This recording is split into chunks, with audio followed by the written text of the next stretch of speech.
Halo semuanya, semangat pagi. Bismillahirrahmanirrahim. Assalamualaikum warahmatullahi wabarakatuh. Oke, materi kali ini kita akan membahas untuk Intermediate Accounting IFRS Edition yang topiknya adalah mengenai financial asset di chapter 17 dari buku Intermediate Accounting karya dari Casey Wegan dan Marvel. Oke, Accounting for Financial Asset. Jadi kita akan membahas di bab ini mengenai akuntansi untuk financial asset atau aset keuangan. Nah, apa saja yang dimaksud dengan financial asset tersebut? Financial asset terdiri dari cash, equity investment of another company. Jadi ini berupa saham biasa ataupun saham preference yang kita investasikan kepada perusahaan lain. Ada juga contractual right to receive cash from another party seperti receivables, piutang, pinjaman, loans, dan atau juga bentuk bonds payable. Nah, kalau bonds di sini berarti kalau kita menginvestasikan kepada pihak lain, ini menjadi bentuk investasi berupa bonds tersebut. Dalam pengukurannya, ada dua kategori yang diperkenankan oleh IASB di IFRS ini dan di SAK kita, ya standar akuntansi keuangan di Indonesia, yaitu bisa menggunakan metode amortized cost dan fair value, tergantung dari kondisi atau keadaan transaksi tersebut. Measurement basisnya kurang lebih seperti ini. Jadi ada dua tipe atau dua jenis investment, yaitu ada debt investment dan ada equity investment. Untuk debt investment, assessment-nya itu ada dua kondisi ya, dua kriteria. Yang pertama adalah apakah debt investment itu di held for collection, jadi ditahan dan tidak untuk dijual dalam kurun waktu yang sangat singkat. Kalau demikian, maka valuation approach-nya transaksi tersebut atau debt investment tersebut akan diukur dengan menggunakan amortized cost. Sementara kalau debt investment ditujukan not held for collection, jadi tidak ditahan, tapi memang untuk trading atau untuk diperdagangkan, maka ini harus menggunakan fair value. Berbeda halnya dengan yang equity investment. Kalau untuk equity investment, ini merupakan kondisinya itu atau penilaian kriterianya adalah tidak terdapat kontraktual cash flow. Jadi di sini menggunakan fair value untuk valuation atas equity investment tersebut. Nah, kita masuk yang pertama dulu mengenai debt investment. Debt investment ini memiliki karakteristik merupakan contractual payment on specified debts. Jadi maksudnya adalah perjanjian untuk pembayaran di tanggal tertentu. Berupa prinsipal atau nilai pokoknya ditambahkan dengan interest atau bunga. Bunga dari prinsipal tersebut yang outstanding ya, yang sesuai dengan nilai outstandingnya. Kemudian perusahaan ini bisa mengukur debt investment pada amortized cost atau fair value tergantung dari kondisinya. Sebagai contoh, misalnya di sini menggunakan amortized cost, yaitu Robinson Company membeli 100.000 euro dengan bunga 8% pada tanggal 1 Januari 2015. Nah, obligasi ini adalah milik dari Evermaster Corporation. Kemudian dibeli dengan kondisi at discount, jadi pada tingkat diskonto, dengan membayar 92.278 euro. Bonds ini memiliki tanggal jatuh tempo pada 1 Januari 2020 dengan yield-nya atau market rate-nya 10%. Bunganya akan dibayarkan setiap tanggal 1 Juli dan 1 Januari. Nah, Robinson ini sebagai investor, dia akan mencatat sebagai berikut. Yang pertama adalah di debit debt investment, yang kedua adalah cash-nya di kredit sebesar 92.278. Ini sebenarnya adalah jurnal kebalikan dari waktu kemarin sebelumnya kita pernah membahas mengenai bonds ya, mengenai obligasi, di mana kalau di bab sebelumnya itu adalah dari sisi penerbit obligasi. Sementara di bab ini kita membahasnya dari sisi yang membeli obligasi tersebut. Jadi bagi yang membeli obligasi itu menjadi debt investment dan ini kategori financial asset. Sementara kalau dari sisi penerbit obligasi tentunya menjadi utang di liabilities, yaitu bonds payable. Nah, bisa dibuka lagi di chapter sebelumnya atau di rekaman dalam YouTube ini di sebelumnya. Kemudian, sama seperti waktu kita membahas mengenai bonds payable, kita membuat yang namanya tabel untuk menghitung berapa sih carrying amount interest yang akan kita terima. Kalau di sini interest yang bunga yang akan kita terima. Kalau waktu sebelumnya kan kita membahas interest ini ya, expense ya, di mana di situ adalah beban bunga yang harus dibayarkan. Nah, karena di sini posisinya sebagai investor, maka di sini kita mencatatnya sebagai pendapatan bunga. Cara perhitungannya sama seperti di bab sebelumnya, yaitu di sini ada cash receive yang merupakan persentase dari bunga nominal atau bunga kupon obligasi, tadi ada 8%, dari nilai pokoknya yang 100.000 tadi dari prinsipal. Kemudian ada juga interest revenue, nah ini dari yield-nya 10%. Kemudian bond discount amortization, ini adalah selisih dari interest revenue dan cash receipt. Kemudian ada carrying amount of bonds, dimulai dari nilai present value-nya, kemudian ditambahkan dengan amortisasi diskaunnya, sehingga nanti di tanggal jatuh tempo jumlahnya sesuai dengan jumlah prinsipalnya. Nah, jurnal yang harus dibuat ketika misalnya di sini kan tadi pembayaran bunganya semi-annually ya, setiap tanggal 1 Juli dan 1 Januari. Di tanggal 1 Juli di pembayaran bunga pertama tentunya kita sebagai investor menerima bunga, yaitu sebesar 4.000, sebesar nilai bunga kupon. Kemudian debt investment-nya untuk mencatat amortisasi diskon, yaitu 614, dan di kreditnya adalah interest revenue sebesar 4.614. Jadi ini kebalikan dari jurnal yang waktu kita sebagai penerbit obligasi. Kemudian, karena di tanggal bunga ini adalah 1 Januari, maka di 31 Desember 2015 itu harus mencatat bunga accrualnya, yaitu interest receivable sebesar 4.000, debt investment-nya 645, dan interest revenue-nya 4.645. Karena interest revenue ini masuk ke dalam tahun 2015, jadi harus dilakukan atau mencatat jurnal penyesuaian atas accrual dari bunga yang harus kita terima, yaitu interest receivable tadi sebesar 4.000. Nah, di laporan keuangan, ini akan diungkapkan atau disajikan sebagai berikut. Jadi di laporan Statement of Financial Position atau laporan posisi keuangan, nilai dari long term investment-nya, ini di sisi aset ya, yaitu debt investment, sebesar 93.537 karena tadi sudah ada penyesuaian atas amortisasi diskaunnya. Kemudian di current asset ada interest receivable yang bunga untuk 1 Januari nanti. Kemudian ada di income statement atau di laporan laba rugi, kita catat di situ ada other income and expense yang berupa interest revenue di tahun 2015, yaitu 4.614 ditambah 4.645, totalnya adalah 9.259. Nah, berikutnya adalah jika kondisinya si Robinson ini menjual investasi tersebut pada tanggal 1 November 2017 dengan nilai 99.3/4 ini maksudnya 99.750 ya. Kemudian bagaimana yang harus di jurnal? Debt investment-nya adalah 522, interest revenue-nya 522. Ini dari mana? Dari amortisasi pada tanggal 1 Januari 2018, karena 1 November 2018 itu ada di periode antara tanggal bunga 1 Juli dan tanggal bunga 1 Januari 2018. Jadi 1 Juli 2017, kemudian itu kan 1 November ada di tengah-tengahnya ya. Maka bunga berjalannya berarti dari 1 Juli sampai ke 1 November itu ada 4 bulan.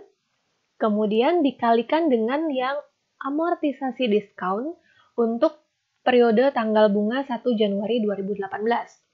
Jadi pakai yang itu karena sudah bunga berjalan di sini. Jadi 4/6 dikali 783 yaitu 522. Ini untuk menyesuaikan agar nilai debt investment-nya sesuai dengan pada tanggal transaksi yaitu 1 November 2017. Nah, kemudian jika ini tadi dijual dengan harga 99.750 euro, kita kurangin dengan book value-nya atau nilai buku pada tanggal 1 November 2017 yang terdiri dari nilai buku atas carrying value atau carrying amount obligasi itu yaitu 95.671 yang ini pada tanggal 1 Juli 2017, kemudian ditambahkan dengan diskon amortisasi yang berjalan yaitu dari periode 1 Juli sampai November yang 522 tadi. Jadi nilai buku sebenarnya adalah 96.193 euro. Sehingga kalau kita jual 99.000 sekian dengan nilai buku 96.000 sekian, maka di sini ada gain atas penjualan obligasi tersebut sebesar 3.557 euro. Jurnalnya adalah cash sebesar 102. Ini dari mana? Nanti kita lihat ya. Ini adalah total dari atas nilai transaksinya. Total dari apa? Dari interest revenue yang 4.000 tadi, itu ada bunga berjalannya 4 bulan. Jadi 4/6 kali 4.000 sebesar 2.667. Kemudian debt investment-nya sebesar book value-nya yang tadi sudah dihitung di atas. Kemudian ada gain atau keuntungan dari penjualan debt investment sebesar 3.557. Nah, total itu semua cash yang diterima adalah 102.417. Jadi ini ketika kita mencatat atau menjurnal terjadinya transaksi penjualan obligasi yang sedang kita investasikan di periode tanggal bunga, di antara tanggal bunga. Kemudian bagaimana dengan fair value? Nah, kalau untuk fair value ini, jadi kalau misalnya ini diniatkan untuk ditahan dan tidak untuk dijual selama periode pelaporan, ini bisa juga harus menggunakan nilai fair value seperti itu. Nah, bagaimana kita langsung lihat contoh soalnya? Nilainya sama dengan yang tadi ya, untuk data-datanya yaitu nilai obligasi 100.000, bunganya 8%, tanggalnya juga sama, kemudian ada present value atau nilai pada saat penerbitan dengan diskonto yaitu 92.278, bunga pasarnya atau yieldnya juga sama 10%, tanggal bunganya juga sama. Untuk jurnal pada tanggal 1 Januari ini sama saja. Nah, ini kita lihat jurnalnya. Untuk tanggal 1 Januari itu sama seperti tadi ya, yaitu debt investment dan cash. Kemudian di 1 Juli juga masih sama, yaitu cash, debt investment, dan interest revenue. Di tanggal 31 Desember 2015 pun juga masih sama, yaitu interest receivable, debt investment, dan interest revenue. Sesuai dengan angka-angka yang ada di tabel yang sudah tadi disusun. Nah, untuk menggunakan apa yang membedakan dengan amortized cost ketika menggunakan fair value adalah ketika di tanggal neraca atau 31 Desember di setiap tahunnya itu terdapat perubahan nilai. Jadi di sini sudah ada berapa sih nilai wajar atau fair value pada saat tanggal neraca. Contohnya pada saat tanggal neraca di tahun 2015 fair value-nya 95.000. Sehingga berdasarkan tabel itu kan carrying value-nya 93.537. Jadi nilai obligasinya, nilai bukunya itu 93.537 pada tanggal 31 Desember 2015. Sementara karena fair value-nya 95.000, maka di sini ada selisih sebesar 1.463 yang dianggap sebagai unrealized holding gain. Jadi keuntungan yang belum direalisasi karena dia menahan debt investment obligasi tersebut. Nah, ini kita jurnal menjadi fair value adjustment sebesar 1.463, begitu juga nilainya untuk yang dikredit yaitu unrealized holding gain or loss income. Nah, jadi kita lakukan jurnal penyesuaian di sini karena ada perubahan fair value tadi. Kalau amortized cost kan tidak ada ya penyesuaian di akhir tahun. Tapi kalau untuk fair value, jika fair value-nya itu berubah, terutama signifikan sekali perbedaannya, maka jurnal seperti ini. Oke, dampaknya terhadap penyajian di laporan keuangan tentu nilai debt investment-nya berubah. Tidak sesuai dengan nilai buku, tapi sesuai dengan fair value-nya yaitu 95.000 euro. Untuk interest receivable ini masih sama. Nah, kita perhatikan di income statement. Untuk income statement, komponen other income and expense tidak hanya interest revenue, tapi juga ada unrealized holding gain or loss yang sebesar 1.463. Jadi ada tambahan akun di situ karena mencatat perbedaan nilai antara fair value dengan book value pada tanggal neraca. Oke, di tanggal 31 Desember 2016 diasumsikan fair value-nya berubah lagi menjadi 94.000. Kalau kemarin 31 Desember 2015 sebesar 95.000, nah di tanggal 31 Desember 2016 berubah lagi menjadi 94.000. Bagaimana cara perhitungan untuk unrealized gain or loss-nya?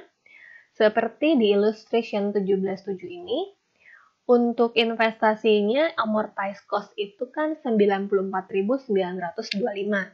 Ini berdasarkan dari nilai yang ada di tanggal book value ya. Nilai yang ada di book value di tabel bisa kita lihat di sana. Kemudian fair value-nya 94.000 sesuai dengan fair value yang diinformasikan tadi, sehingga ada unrealized gain or loss-nya 925. Ini di dalam kurung karena kondisinya loss, karena fair value-nya lebih rendah daripada nilai tercatat atau book value yang berdasarkan amortized cost tadi.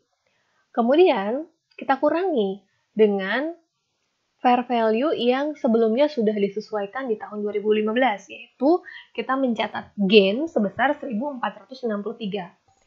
Nah, berarti adjustment untuk tahun ini adalah posisi kredit, yaitu 2.388 fair value adjustment-nya. Kenapa begini? Karena gini, kondisinya fair value adjustment di tahun lalu itu ada posisi gain di debit sebesar 1.463. Kemudian, di tahun ini harusnya loss-nya itu 925. Jadi, kalau misalnya sekarang harusnya 925 posisi kredit atau posisi loss, kemarin sudah di jurnal, disesuaikan di posisi debit, posisi gain 1.463, maka bagaimana, berapa yang harus kita jurnal di posisi kredit agar saldo akhirnya yaitu dari fair value adjustment-nya itu adalah 925. Maka harus kita posisikan kredit 2.388. Nah, jurnalnya seperti ini, unrealized holding gain or loss dan fair value adjustment.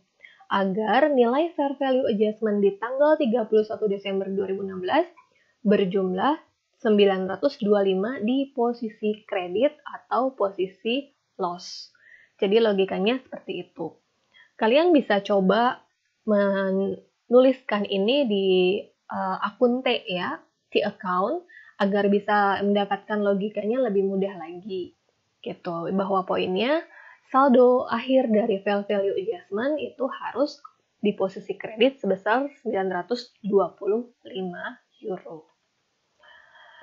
Nah, dampaknya di laporan keuangan yang harus disajikan adalah untuk investment sudah berubah lagi ya, nilai debt investment-nya menjadi 94.000, update sesuai dengan fair value tahun 2016, interest receivable-nya masih sama, untuk other income, interest revenue-nya sesuai dengan tabel, kemudian unrealized holding gain or loss-nya menjadi posisi loss, yaitu 2.388. Jadi ini perbedaan dengan menggunakan fair value dibandingkan dengan amortized cost. Oke, next, sama seperti contoh tadi. Kalau misalnya di 1 November 2017, Robinson ini menjual debt investment tersebut senilai 99.750 plus accrued interest-nya Dan apa yang harus dilakukan? Maka kita harus melakukan eliminasi atas valuation account dari fair value adjustment tadi. Bagaimana jurnalnya? Yaitu fair value adjustment 925 di posisi debit dan unrealized holding gain or loss di posisi kredit. Karena tadi kan kondisinya fair value adjustment posisi kredit ya, atau posisi loss 925. Ketika ini dijual, maka fair value adjustment itu harus dinolkan. Harus ke saldo 0, harus kosong. Bagaimana kalau kita mengeliminasi jurnal yang akun yang tadinya di posisi kredit itu sekian jumlahnya, maka otomatis ya kita tinggal taruh saja di posisi debit sebesar yang nilai saldo tersebut yaitu 925. Pasangannya adalah unrealized holding gain or loss. Nah, ini adalah dampak dari perbedaan ketika kita menggunakan amortized cost dan fair value. Setiap tahunnya perubahannya seperti apa sih di laporan keuangan? Kalau amortized cost, kalau kita lihat di sini dari sisi perbedaannya adalah untuk interest itu sama saja, karena ini kaitannya hanya dengan bunga atas amortisasinya, jadi setiap tahun itu sama saja ya atas diskon amortisasinya. Kemudian untuk gain on sale-nya, ini juga sama saja karena kita sama-sama memperoleh gain dari keuntungan penjualan debt investment-nya itu di tahun 2017. Seperti itu. Dan kemudian untuk unrealized gain or loss-nya, kalau amortized cost itu tidak ada, nol semua. Karena memang tidak dilakukan penyesuaian nilai atas debt investment tersebut. Sementara kalau fair value itu ada unrealized gain or loss-nya setiap tahunnya, yaitu yang 1463, kemudian ada 2388 di posisi loss, dan ada terakhir di posisi 925. Nah, ini tetap saja akhirnya itu menjadi 0 gitu ketika dijual, karena memang harus dihapus nilainya atas penyesuaian dari unrealized gain or loss itu. Kemudian untuk total nilainya itu di tahun 2015, 16, dan 17 ketika menggunakan amortized cost dan menggunakan fair value jelas berbeda ya, karena ada dampak dari unrealized gain or loss-nya tadi, seperti itu. Jadi ini adalah gambaran perbedaan ketika menggunakan amortized cost dan fair value. Nah, berikutnya untuk debt investment yang menggunakan fair value. Misalnya di sini ilustrasi untuk portofolio, artinya perusahaan memiliki beberapa debt investment di beberapa perusahaan. Contohnya adalah seperti yang kita lihat dalam tabel, bahwa di sini Wang Corporation dia memiliki dua jenis debt investment, yaitu pada Watson Corporation dan pada Anacom Corporation. Masing-masing memiliki informasi yang berbeda. Untuk yang Watson itu ada 8% tingkat suku bunganya, dan untuk Anacom itu ada 10%. Kemudian, amortized cost-nya di tanggal 31 Desember 2015, ini masing-masing juga ada nilainya ya, berbeda, dan kemudian ada fair value dari setiap debt investment tersebut. Kemudian ada kondisi tercatat unrealized gain or loss-nya karena menggunakan fair value. Juga ada jumlahnya di sini masing-masing. Dan kemudian kalau misalnya secara portofolio, di sini ada fair value adjustment-nya sebesar 9.537 posisi kredit. Gitu. Jadi dengan kata lain, kalau misalnya perusahaan memiliki portofolio atau beberapa jenis debt investment, ini kita menghitung fair value adjustment-nya itu dijadikan satu ya. Jadi kalau misalnya ada satu debt investment yang dia mengalami gain, itu bisa menutupi loss dari investment yang lain. Gitu. Jadi memang dalam prinsip investasi kan juga seperti itu ya. Kalau kita berinvestasi itu sebaiknya ditempatkan di beberapa keranjang agar resikonya bisa disebarkan. Artinya bisa meminimalisir resiko yang disebabkan oleh salah satu investasi gitu. Jadi karena di sini Watson itu mendapatkan gain, sementara Anacom posisinya itu adalah loss, maka di sini bisa saling menutupi dan total dari fair value yang harus di-adjust atau unrealized gain or loss yang harus dicatat itu adalah 9.537. Nah, jurnalnya adalah yang harus dicatat itu untuk di tanggal 31 Desember 2015, unrealized holding gain or loss dan fair value adjustment sebesar 9.537. Jadi langsung total dari dua portofolio tersebut. Kemudian jika di sini dilakukan penjualan atas Watson, ya atas Watson di tanggal 1 Juli 2016 sebesar 90.000 yen. Nah, dengan nilainya pada saat itu nilai bukunya 94.214 book value-nya. Dan karena book value-nya 94.000 sementara selling price-nya 90.000, otomatis di sini ada loss atau kerugian dari penjualan sebesar 4.214 yen. Jurnalnya adalah cash-nya 90.000, kemudian ada loss-nya sebesar 4.214 dan debt investment-nya sebesar nilai buku dari obligasi tersebut. Nah, kemudian atas efek tersebut, maka portofolio dari debt investment yang dimiliki oleh Wang Corporation untuk Anakom, untuk yang tadi sudah hilang ya, yang Watson tadi sudah tidak muncul di daftar, tinggal yang dimiliki satu ini yaitu dari Anakom Corporation sebesar amortized cost-nya 200.000 yen, kemudian fair value-nya untuk di tahun 2016 ini diasumsikan sebesar 195.000 dan memiliki unrealized loss sebesar 5.000.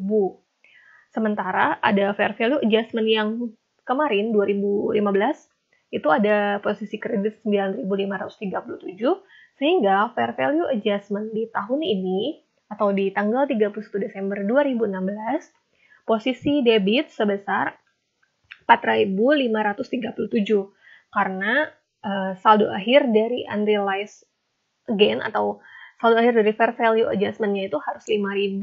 Sementara tahun lalu sudah di jurnal 9.537 di posisi kredit, sehingga kita kurangi atau kita taruh di posisi debit sebesar 4.537. Nah, itu jurnalnya, yaitu fair value adjustment di debit dan unrealized holding gain or loss-nya di posisi kredit. Di laporan keuangan, penyajiannya adalah sebagai berikut. Untuk debt investment-nya 195.000 ini hanya dari Anakom saja. Kemudian untuk current asset-nya interest receivable ini tidak ditulis jumlahnya ya, karena tidak diinformasikan. Intinya ini adalah piutang bunga sebesar nilai obligasi atau bunga nominal dari obligasi di Anakom tersebut. Dan untuk other income di income statement itu ada interest revenue, ini juga sesuai dengan nilai di tabel sebenarnya, tapi karena di soal ini tidak dicantumkan, maka tetap harusnya ada, tapi jumlahnya tidak ditulis di situ. Sementara untuk loss and on sale-nya, ini adalah 4.214 yang atas penjualan dari debt investment-nya Watson ya tadi, dan unrealized gain or loss-nya 4.537. Oke, jadi itu dampaknya ya, penyajian di laporan keuangan. Untuk yang loss yang 4.214 yang dari Watson yang sudah dijual tadi, dan untuk unrealized gain or loss-nya yang masih dimiliki yaitu dari Anakom. Oke, itu mungkin dari debt investment-nya. Kemudian untuk fair value option. Oke, maksud dari fair value option di sini, jadi perusahaan itu bisa memiliki opsi untuk melaporkan financial asset-nya di laporan keuangan apakah dengan menggunakan fair value atau tidak. Nah, ini bisa diimplementasikan kalau ini merupakan diaplikasikan atas sebuah instrumen by instrument basis, jadi dasar dan instrumennya. Kemudian ini juga secara umum tersedia atau diberikan opsi ini kalau atas pembelian obligasi itu merupakan pembelian yang pertama. Dan ini bisa terus dilakukan sampai, maksudnya tetap menggunakan fair value itu sampai dengan adanya perubahan ya, dari kepemilikan dari perusahaan tersebut. Nah, kemudian secara umum atau secara garis besar, setidaknya seperti ini ringkasannya, yaitu ketika kita memiliki debt investment, kita lihat dulu bisnis modelnya, apakah held for collection atau tidak. Jadi kita niat menginvestasikan dalam bentuk obligasi tersebut untuk ditahan dalam jangka waktu tertentu atau memang untuk diperdagangkan. Kalau misalnya untuk ditahan, maka masuk ke kategori kedua. Tapi kalau tidak untuk ditahan, maka itu langsung menggunakan fair value. Kemudian kalau misalnya untuk ditahan kan tadi masuk kategori ke berikutnya ya, kita lihat lagi adalah karakteristik dari financial asset tersebut. Apakah ada kontraktual cash flow atau tidak? Kalau misalnya ada, maka kita bisa menggunakan fair value option ke kriteria berikutnya. Jika itu tidak terdapat kontraktual cash flow, maka itu bisa menggunakan fair value. Kemudian ketika ada fair value option, ketika diberikan fair value option, kita bisa memilih apakah itu menggunakan fair value atau tidak. Kalau menggunakan fair value, maka kita menggunakan fair value dalam pencatatan di laporan keuangannya. Sementara kalau tidak, maka kita menggunakan amortized cost. Oke, jadi itu adalah penjelasan singkat mengenai debt investment. Untuk lebih jelasnya, kalian bisa membaca bukunya langsung, yaitu buku Intermediate Accounting yang IFRS Edition. Dan untuk lebih jelasnya lagi praktek di Indonesia, kita bisa melihat di standar akuntansi keuangan. Demikian, terima kasih mengenai debt investment. Semoga bermanfaat. Alhamdulillahirrahmanirrahim. Wassalamualaikum warahmatullahi wabarakatuh.